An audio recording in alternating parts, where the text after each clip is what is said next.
हरे कृष्णा।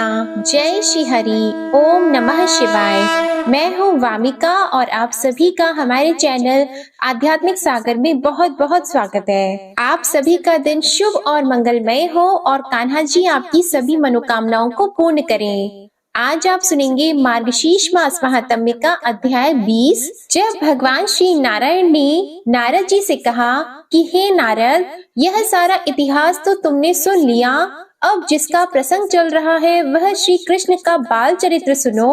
तब श्री नारायण कहते हैं, यह श्री कृष्ण की बाल लीला पद पद में नई नई प्रतीत होती है। पूर्वोक्त दानवेंद्रों का वध करके श्री कृष्ण ग्वाल बालों के साथ गोकुल में अपने घर को गए, जो कुबेर भवन के समान समृद्धिशाली था। वहां बालकों ने प्रसन्नता पूर्वक सब लोगों से वन में घटित घटनाओं की बातें बताई। यह सुनकर सब लोग चकित रह गए, किंतु नंद जी को बड़ा भय हुआ। उन्होंने वृद्ध गोपों तथा बड़ी बूढ़ी गोपियों को घर पर बुलवाया और उन सब के साथ समयोचित कर्तव्य का विचार करके उक्त संकट से बचने के लिए उपाय ढूंढा। उपाय निश्चित करके गोपराज उस स्थान का त्याग कर देने को उद्यत हो गए। मुने उन्होंने उसी क्षण सबको वृंदावन में चलने की आज्ञा दी। नंद जी की आज्ञा को सुनकर सब लोग वहां जाने को तैयार हो गए। गोप गोपियां बालक बालिकाएं सब इस नई यात्रा के लिए तैयार हो गए। समस्त ग्वाल बाल श्री कृष्ण और हलधर के साथ प्रसन्नता पूर्वक चल दिए। अनेक प्रकार की वेशभूषा वाले वे बालक गीत गाते हुए जा रहे थे। कोई वंशी की तान छेड़ते थे तो कोई सींग बजाते थे। किन्हीं के हाथों में करताल थे। कुछ लोगों ने अपने हाथों में वीणा ले रखी थी। किन्हीं के हाथों में षड्यंत्र थे तो किन्हीं के सिंगे। कुछ गोप बालकों ने अपने कानों में नए पल्लव पहन रखे थे। कितनों ने अध खिले कमल और दूसरे दूसरे फूल धारण कर रखे थे। किन्हीं के हाथों में फूलों के नए नए गजरे थे तो कुछ लोगों ने घुटनों तक लंबी वनमाला गले में डाल रखी थी। कुछ बालकों ने पल्लवों तथा फूलों से अपनी चोटियां सजा रखी थी। विप्रवर सब ग्वाल बाल तरुण अवस्था वाली गोपियों के यूथ और बड़ी बूढ़ी गोपियों की अपार संख्या थी। मुने श्री राधा की जो सुशीला आदि सहेली गोपियां थीं, वे नाना प्रकार के अलंकारों से विभूषित होकर बड़ी भव्य दिखाई देती थीं। दिव्य वस्त्र धारण कर हर्ष से मुस्कुराती हुई वे सब की सब वृंदावन की ओर चलीं। कोई शिबिका पर सवार थी तो कोई रथ पर। राधिका देवी रत्नमय अलंकारों से विभूषित होकर स्वर्णमय उपकरणों से युक्त रथ पर बैठकर उन सब सहेलियों के साथ यात्रा कर रही थी। यशोदा और रोहिणी जी भी रत्नमय अलंकारों से अलंकृत होकर स्वर्णमय उपकरणों से सुसज्जित रथ पर चढ़कर जा रही थीं। नंद सुनंद श्री दामा गिरी भानु विभाकर वीर भानु और चंद्र भानु ये प्रमुख गोपगण हाथी पर बैठकर सानंद यात्रा कर रहे थे। श्री कृष्ण और बलदेव दोनों भाई रत्न निर्मित आभूषणों से सुसज्जित होकर स्वर्णमय रथ पर बैठकर बड़े हर्ष के साथ वृंदावन की ओर जा रहे थे। कोटि कोटि बूढ़े और जवान गोप उस यात्रा में सम्मिलित थे। कोई घोड़े पर सवार थे, कोई हाथियों पर बैठे थे और कितने ही रथ पर चढ़कर यात्रा करते थे। नंद के सेवक उद्यत गोपगण बड़े हर्ष के साथ चल रहे थे। उनमें से कुछ लोग बैलों पर सवार थे। वे सब के सब संगीत की तान में लीन थे। राधिका की दूसरी दूसरी दासियां बहुत बड़ी संख्या में यात्रा कर रही थीं। उनके मन में बड़ा उल्लास था। मुख पर मंद मुस्कान की छटा छा रही थी और वे सब की सब सोने के गहनों से सजी थी। उनमें से कितनों के हाथ में सिंदूर थे, कितने ही काजल लेकर चल रही थी। किन्हीं के हाथों में कंदुक थे तो किन्हीं के पुतलियां। कुछ सुंदरी दासियां अपने हाथों में भोग द्रव्य और क्रीड़ा द्रव्य लेकर चल रही थी। किन्हीं के हाथों में वेश रचना की सामग्री थी तो किन्हीं के हाथों में फूलों की मालाएं। कुछ गोपियां हाथों में वीणा आदि वाद्य लेकर सानंद यात्रा कर रही थीं। कुछ अपने साथ अग्नि शुद्ध दिव्य वस्त्रों का भार लिए चल रही थीं। कितनी ही चंदन अगरू कस्तूरी और केसर का द्रव्य लेकर जा रही थी। मुने वृंदावन में पहुंचकर सबने उस गृह शून्य को देखा। तब वे सभी लोग वृक्ष के नीचे यथा स्थान ठहर गए। उस समय श्री कृष्ण ने गोपों को अभीष्ट घर और गौओं के ठहरने के स्थान को बताया और कहा, आज इसी तरह ठहरो, कल सब व्यवस्था हो जाएगी। श्री कृष्ण की यह बात सुनकर गोपों ने पूछा, कन्हैया, यहाँ कहाँ घर है? उनका यह प्रश्न सुनकर श्री कृष्ण बोले, इस स्थान पर बहुत से स्वच्छ घर हैं, जिन्हें देवताओं ने बनाया है, परंतु उन देवताओं को प्रसन्न किए बिना कोई भी घर हमारी दृष्टि में नहीं आ सकते। अतः गोपगण, आज वन देवताओं की पूजा करके बाहर ही ठहरो। प्रातः काल तुम्हें यहाँ निश्चय ही बहुत से रमणीय घर दिखाई देंगे। धूप, दीप, नैवेद्य, भेंट, पुष्प और चंदन आदि के द्वारा वट के मूल भाग में स्थित चंडिका देवी की पूजा करो। श्री कृष्ण की यह बात सुनकर गोपों ने दिन में देवताओं की पूजा करके भोजन आदि किए और रात में वहीं प्रसन्नता पूर्वक शयन किया, अर्थात विश्राम करके सो गए। भगवान श्री नारायण कहते हैं, नारद, रात में वृंदावन के भीतर सब ब्रजवासी और नंदराय जी सो गए। निद्रा के स्वामी श्री कृष्ण भी माता यशोदा के वक्ष स्थल पर गहरी निद्रा के वशीभूत हो गए। रमणीय शैयाओं पर सोई हुई गोपियां भी निद्रित हो गईं। कोई शिशुओं को गोद में लेकर, कोई सखियों के साथ सटकर, कोई छकड़ों पर और कोई रथों पर ही स्थित होकर निद्रा से अचेत हो गईं। पूर्ण चंद्रमा की चांदनी फैल जाने से सब वृंदावन स्वर्ग से भी अधिक मनोहर प्रतीत होने लगा। नाना प्रकार के कुसुमों का स्पर्श करके बहने वाली मंद मंद वायु से सारा वन प्रांत सुवासित हो उठा और समस्त प्राणी निश्चेष्ट होकर सो गए। तब रात्रि कालिक पंचम मुहूर्त के बीत जाने पर शिल्पियों के गुरु के भी गुरु भगवान विश्वकर्मा वहां आए। उन्होंने दिव्य एवं महीन वस्त्र पहन रखा था। उनके गले में मनोहर रत्नमाला शोभा दे रही थी। वे अनुपम रत्न निर्मित अलंकारों से अलंकृत थे। उनके कानों में कांतिमान मकर आकृत कुंडल झलमिला रहे थे। वे ज्ञान और अवस्था में वृद्ध होने पर भी किशोर की भांति दर्शनीय थे। अत्यंत सुंदर, तेजस्वी तथा कामदेव के समान कांतिमान थे। उनके साथ विशिष्ट शिल्प कला में निपुण 3 करोड़ शिल्पी थे। उन सबके हाथों में मणिरत्न, हेमरत्न और लोह निर्मित अस्त्र थे। कुबेर वन के किंकर यक्ष समुदाय भी वहां आ पहुँचे। वे स्फटिक मणि तथा रत्नमय अलंकारों से विभूषित थे। किन्हीं किन्हीं के कंधे बहुत बड़े थे, किन्हीं के हाथों में पद्म राग मणि के ढेर थे, तो किन्हीं के हाथों में इंद्रनील मणि के। कुछ यक्षों ने अपने हाथों में स्यमंतक मणि ले रखी थी और कुछ यक्षों ने चंद्रकांत मणि। अन्य बहुत से यक्षों के हाथों में सूर्यकांत मणि और प्रभाकर मणि के ढेर प्रकाशित हो रहे थे। किन्हीं के हाथों में फरसे थे तो किन्हीं के लोहसार, कोई कोई गंधसार तथा श्रेष्ठ मणि लेकर आए थे। किन्हीं के हाथ में चंवर थे और कुछ लोग दर्पण, स्वर्ण पात्र और स्वर्ण कलश आदि के बोझ लेकर आए थे। विश्वकर्मा ने वह अत्यंत मनोहर सामग्री देखकर सुंदर नेत्रों वाले श्री कृष्ण का ध्यान करके वहां नगर निर्माण का कार्य आरंभ किया। भारतवर्ष का वह श्रेष्ठ और सुंदर नगर 5 योजन विस्तृत था। तीर्थों का सारभूत वह पुण्य क्षेत्र श्री हरि को अत्यंत प्रिय है। जो वहां मुमुक्षु होकर निवास करते हैं, उन्हें वह परम निर्वाण की प्राप्ति कराने वाला है।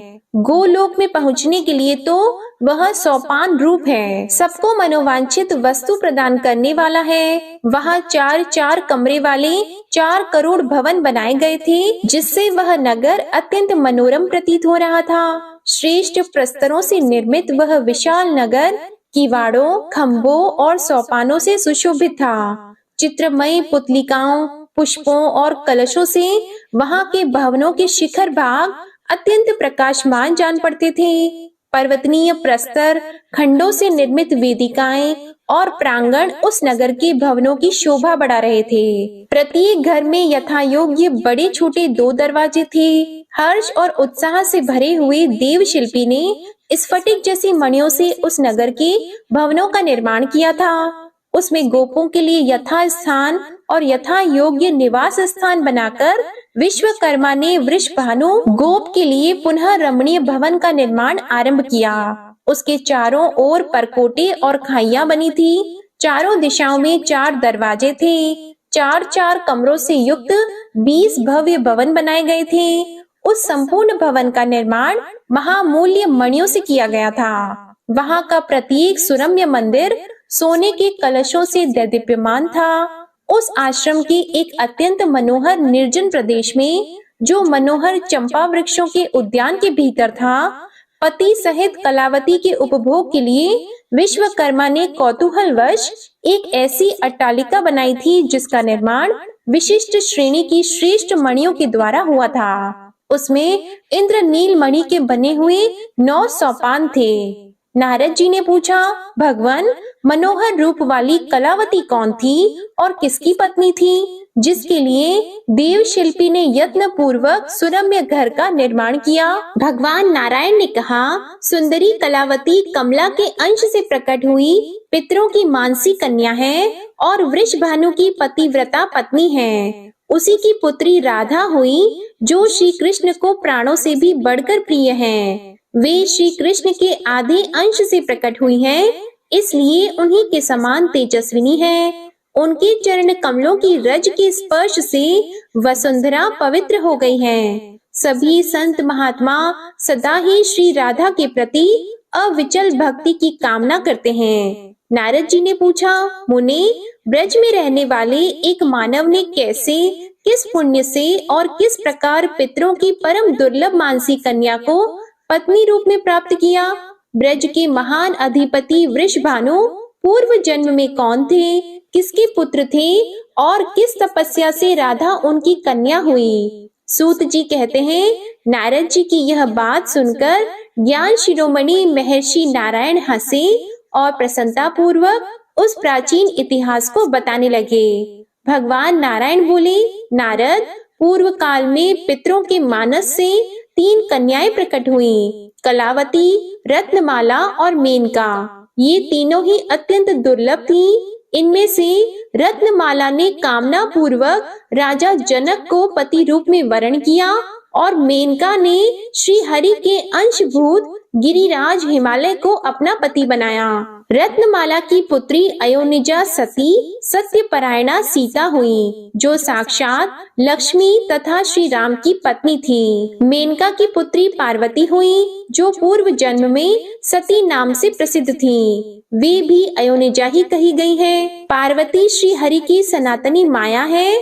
उन्होंने तपस्या से नारायण स्वरूप महादेव जी को पति रूप में प्राप्त किया है। कलावती ने मनुवंशी राजा सुचंद्र का वरण किया। वे राजा साक्षात श्री हरि के अंश थे। उन्होंने कलावती को पाकर अपने को गुणवानों में श्रेष्ठ और अत्यंत सुंदर माना। वे उसके सौंदर्य की प्रशंसा करते हुए मन ही मन कहते थे, इसका रूप अद्भुत है, वेश भी आश्चर्यजनक है और इसकी नई अवस्था कैसी विलक्षण है। सुकोमल अंग, शरत काल के चंद्रमा से भी बढ़कर परम सुंदर मुख तथा गज और खंजन के भी गर्व का गंजन करने वाली दुर्लभ गति सभी अद्भुत हैं। इस अपनी परम सुंदरी पत्नी कलावती के साथ विभिन्न रमणीय स्थानों में रहकर सुदीर्घ काल तक विहार करने के पश्चात राजा भोगों से विरक्त हो गए और कलावती को साथ लेकर विंध्य पर्वत की तीर्थ भूमि में तपस्या के लिए चले गए। भारत में अत्यंत प्रशंसा के योग्य वह उत्तम स्थान पुल्हाश्रम के नाम से प्रसिद्ध है। वहाँ राजा ने मोक्ष की इच्छा मन में लेकर सहस्त्र दिव्य वर्षों तक तप किया। उनके मन में कोई लौकिक कामना नहीं थी। वे आहार छोड़ देने के कारण कृशोदर हो गए। श्री कृष्ण के चरण कमलों का ध्यान करते करते मुनि श्रेष्ठ सुचंद्र को मूर्छा आ गई। उनके शरीर पर जो बांबी छा गई थी, उसे उनकी साध्वी पत्नी ने दूर किया।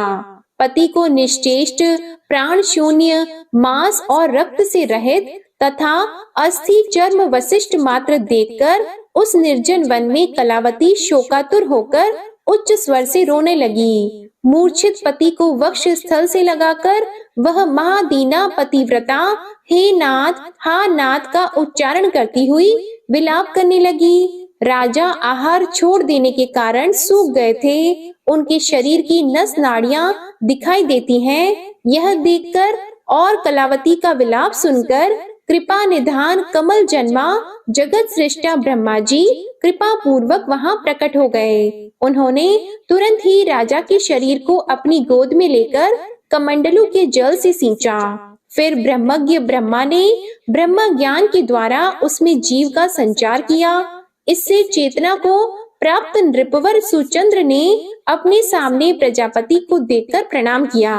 प्रजापति ने काम के समान कांतिमान नरेश से संतुष्ट होकर कहा, राजन तुम इच्छा अनुसार वर मांगो। विधाता की यह बात सुनकर श्रीमान सुचंद्र के मुखारविंद पर मंद मुस्कान की प्रभा फैल गई। वे प्रसन्न वदन होकर बोले, दयानिधि यदि आप वर देने को उद्यत हैं तो कृपा पूर्वक मुझे मनोवांछित निर्वाण प्रदान करें। इस वरदान के मिल जाने पर मेरी क्या दशा होगी, इसका मन ही मन अनुमान करके कलावती के कंठ होठ और तालु सूख गए। वह सती संत्रस्त होकर वर देने को उद्यत हुए विधाता से बोली। कलावती ने कहा, कमलोद्धव ब्राह्मण आप महाराज को मुक्ति दे रहे हैं तो मुझ अबला की क्या गति होगी, यह आप ही बताइए। चतुरानन कांत के बिना कांता की क्या शोभा है। श्रुति में सुना गया है कि पतिव्रता नारी के लिए पति ही व्रत है, पति ही गुरु इष्ट देव तपस्या और धर्म है। ब्राह्मण सभी स्त्रियों के लिए पति से बढ़कर परम प्रिय बंधु कोई नहीं है। पति सेवा परम दुर्लभ है, वह सब धर्मों से बढ़कर है। पति सेवा से दूर रहने वाली स्त्री का सारा शुभ कर्म निष्फल होता है। पति के बिना साध्वी स्त्रियों के लिए मरण ही जीवन है और जीवन मृत्यु से भी अधिक कष्ट देने वाला है। ब्राह्मण यदि मेरे बिना ही आप इन्हें मुक्त कर देंगे तो प्रभु मैं आपको शाप देकर स्त्री हत्या का दारुण पाप प्रदान करूंगी। कलावती की बात को सुनकर विधाता विस्मित होकर मन ही मन भय मानते हुए अमृत के समान मधुर एवं हितकर वचन बोले। ब्रह्मा जी ने कहा, बेटी मैं तुम्हारे स्वामी को तुम्हारे बिना ही मुक्ति नहीं दूंगा। पतिव्रते तुम अपने पति के साथ कुछ वर्षों तक स्वर्ग में रहकर सुख भोगो, फिर तुम दोनों का भारतवर्ष में जन्म होगा। वहाँ जब साक्षात सती राधिका तुम्हारी पुत्री होंगी तब तुम दोनों जीवन मुक्त हो जाओगे और श्री राधा के साथ ही गोलोक में पधारोगे। नृपश्रेष्ठ तुम कुछ काल तक अपनी स्त्री के साथ स्वर्गीय सुख का उपभोग करो। यह स्त्री साध्वी एवं सत्व गुण से युक्त है तो मुझे शाप न देना, क्योंकि श्री कृष्ण के चरणाविंदों में चित्त लगाए रखने वाले जीवन मुक्त संत समदर्शी होते हैं। उनके मन में श्री हरि के दुर्लभ दास्य भाव को पाने की इच्छा रहती है, वे निर्वाण नहीं चाहते। ऐसा कहकर उन दोनों को वर देकर विधाता उनके सामने खड़े रहे। वे दोनों उन्हें प्रणाम करके स्वर्ग की ओर चल दिए। फिर ब्रह्मा जी भी अपने धाम को चले गए। तदंतर वे दोनों दंपति समय अनुसार स्वर्गीय भोगों का उपभोग करके भारतवर्ष में आए, जो परम पुण्यदायक तथा दिव्य स्थान है। ब्रह्मा आदि देवता भी वहां जन्म लेने की इच्छा करते हैं। सुचंद्र ने गोकुल में जन्म लिया और वहां उनका नाम वृषभानु हुआ। वे सुरभानु के वीर्य और पद्मावती के गर्भ से उत्पन्न हुए। उन्हें पूर्व जन्म की बातों का स्मरण था। वे श्री हरि के अंश थे और जैसे शुक्ल पक्ष में चंद्रमा बढ़ते हैं उसी प्रकार ब्रज धाम में प्रतिदिन बढ़ने लगे। धीरे धीरे वे वज्र के अधिपति हुए। उन्हें सर्वज्ञ और महायोगी माना गया है। उनका चित्त सदा श्री हरि के चरणाविंदों के चिंतन में ही लगा रहता था। वे उदार, रूपवान, गुणवान और श्रेष्ठ बुद्धि वाले थे। कलावती कान्यकुब्ज देश में उत्पन्न हुई। वह भी अयोनिजा पूर्व जन्म की बातों को याद रखने वाली महासाध्वी, सुंदरी एवं कमला की कला थी। कान्यकुब्ज देश में महापराक्रमी नृपश्रेष्ठ भनंदन राज्य करते थे। उन्होंने यज्ञ के अंत में यज्ञ कुंड से प्रकट हुई दूध पीती बालिका के रूप में उसे पाया था। वह सुंदरी बालिका उस कुंड से हंसती हुई निकली थी। उसकी अंग कांति तपाए हुए स्वर्ण के समान थी। वह तेज से उद्भासित हो रही थी। राजेंद्र भनंदन ने उसे गोद में लेकर अपनी प्यारी रानी मालावती को प्रसन्नता पूर्वक दे दिया। मालावती के हर्ष की सीमा न रही। वह उस बालिका को अपना स्तनपान कराने लगी। उसके अन्नप्राशन और नामकरण के दिन शुभ बेला में जब राजा सत्पुरुषों के बीच बैठे हुए थे, आकाशवाणी हुई, नरेश्वर, इस कन्या का नाम कलावती रखो। यह सुनकर राजा ने वही नाम रख दिया।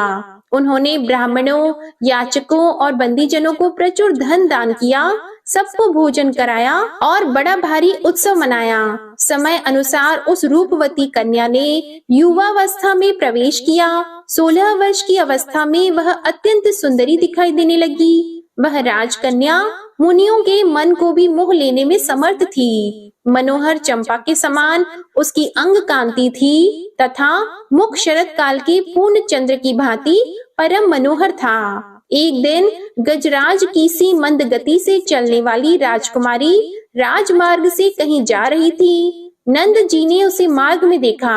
देखकर वे बड़े प्रसन्न हुए। उन्होंने उस मार्ग से आने जाने वाले लोगों से आदर पूर्वक पूछा, यह किसकी कन्या जा रही है? लोगों ने बताया, यह महाराज भनंदन की कन्या है। इसका नाम कलावती है। यह धन्या बाला लक्ष्मी जी के अंश से राज मंदिर में प्रकट हुई है और कौतुकवश खेलने के लिए अपनी सहेली के घर जा रही है। ब्रजराज, आप ब्रज को पधारिए। ऐसा उत्तर देकर लोग चले गए। नंद के मन में बड़ा हर्ष हुआ। वे राजभवन को गए। रथ से उतरकर उन्होंने तत्काल ही राजसभा में प्रवेश किया और राजा उठकर खड़े हो गए। उन्होंने नंद राय जी से बातचीत की और उन्हें बैठने के लिए सोने का सिंहासन दिया। उन दोनों में परस्पर बहुत प्रेमालाप हुआ। फिर नंद ने विनीत होकर राजा से संबंध की बात चलाई।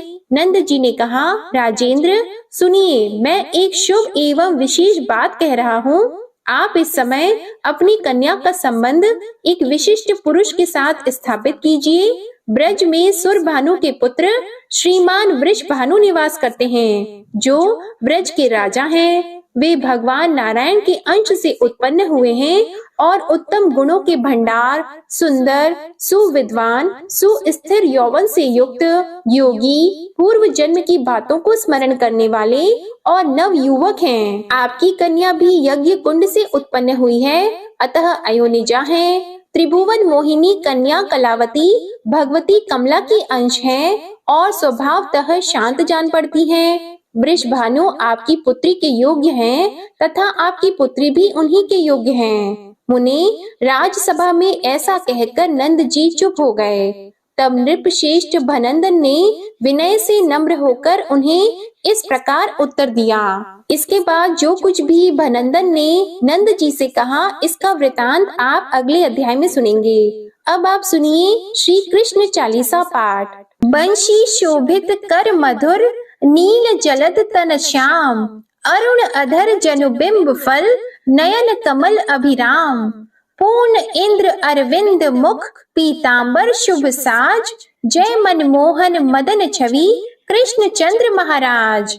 जय यदुनंदन जय जगवंदन, जय वसुदेव देवकी नंदन, जय यशोदा सुत नंद दुलारे, जय प्रभु भक्तन की द्रुग तारे, जय नट नागर नाग नथैया, कृष्ण कन्हैया धीनु चरैया, पुनि नख पर प्रभु गिरिवर धारो, आओ दीनन कष्ट निवारो, वंशी मधुर अधर धरि टेरो, होवे पूर्ण विनय यह मेरो, आओ हरि पुनि माखन चाखो, आज लाज भारत की राखो, गोल कपोल चिबुक अरुणारी, मृदु मुस्कान मोहिनी डारी, राजित राजीव नयन विशाला, मोर मुकुट वैजंती माला, कुंडल श्रवण पीत पट आछी, कटी किंकिणी काचनि काछी, नील जलज सुंदर तनु सोहे, छवि लखी सुर नर मुनि मन मोहे, मस्तक तिलक अलक घुंघराली, आओ कृष्ण बांसुरी वाली, करि पय पान पुत नहीं तारियो, अका बका का गासुर मारियो, मधुवन जलत अगिन तब ज्वाला, भय शीतल लखतहि नंद लाला, सुरपति जब ब्रज चढ़्यो साई, मूसर धार वारी वर्षाई, लगत लगत व्रज चहन बहायो, गोवर्धन नख धारी बचायो, लखी यशोदा मन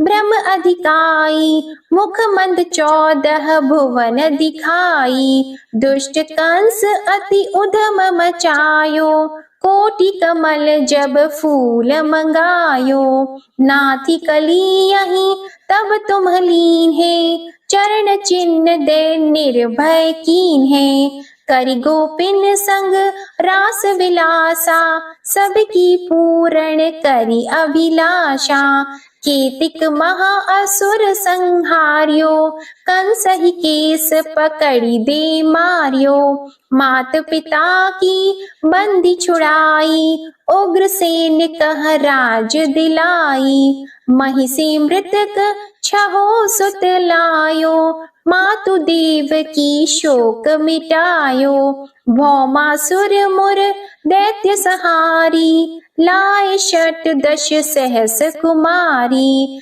देवी मही तृण चीर सहारा, जरा सिंधु राक्षस कहि मारा, असुर बकासुर आदिक मारियो, भक्तन के तब कष्ट निवार्यो, दीन सुदामा की दुख टारियो, तंदुल 3 मूठ मुख डारियो।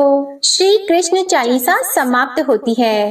प्रेम से बोलिए भगवान श्री कृष्ण की जय। आज की कथा पसंद आए तो वीडियो को लाइक करके चैनल को सब्सक्राइब कीजिएगा और कमेंट में श्री कृष्ण भगवान की जय भी लिखिएगा। जय श्री राधे कृष्णा।